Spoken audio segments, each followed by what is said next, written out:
Harry, aka American Arbitrage here, and in this video I want to talk about 3 items I've sold in the last 2 days that have sold for a bit of money. I want to talk about why they're worth what they're worth and how you can find them too.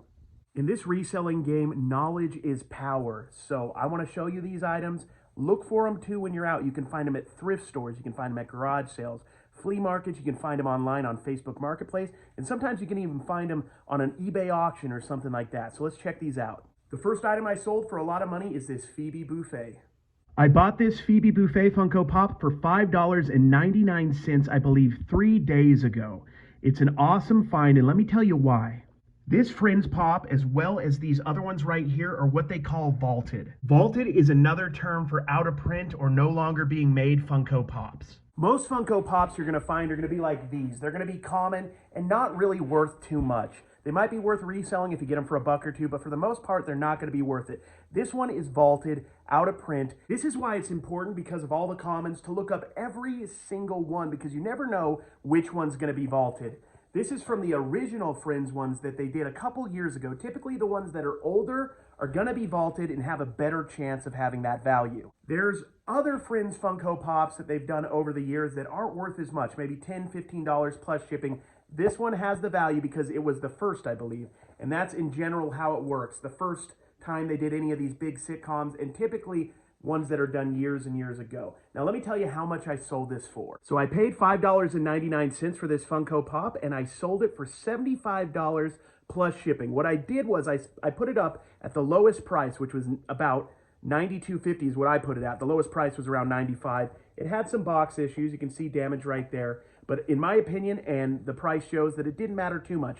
I put out an offer about a day after I listed this, and somebody accepted it for $75 plus shipping. Let's go on to the next thing. The next item is this vintage Kermit the Frog cookie jar. This cookie jar was made by Treasure Craft and by Jim Henson as well, and it's old. I believe this is probably from the early 80s, maybe late 70s. In general, vintage Muppet stuff sells really well. Even when it has a chip like this, I disclosed the chip and it's still sold. I paid about $6 or $7 for this, and it sold for $55 plus shipping. So look out for vintage Muppet stuff. Doesn't really matter the character so much. Some are more popular, like Kermit or Miss Piggy, but also some of the more obscure ones are also very popular.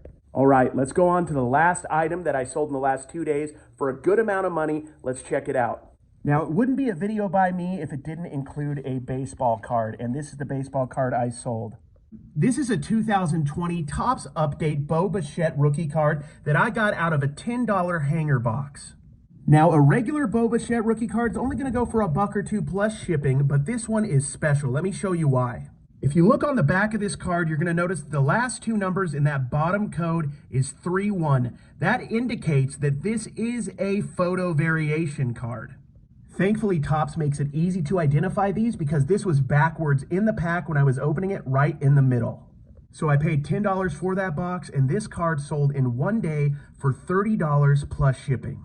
While it's true that sports cards have been booming as of late, they've been selling as long as I've been doing eBay. I've been doing eBay almost 10 years now, and even before I started selling on eBay, I was selling cards. I wasn't a full-time seller. I didn't even know I was a seller. I was just putting some cards up and selling them. I hope this video helped you. You can find all this stuff at thrift stores, garage sales, flea markets, stuff like that. With the cards, you can find them at all those places, but you can also find them at Target and Walmart. You can find them at card shops. You can also find them locally, just like everything else.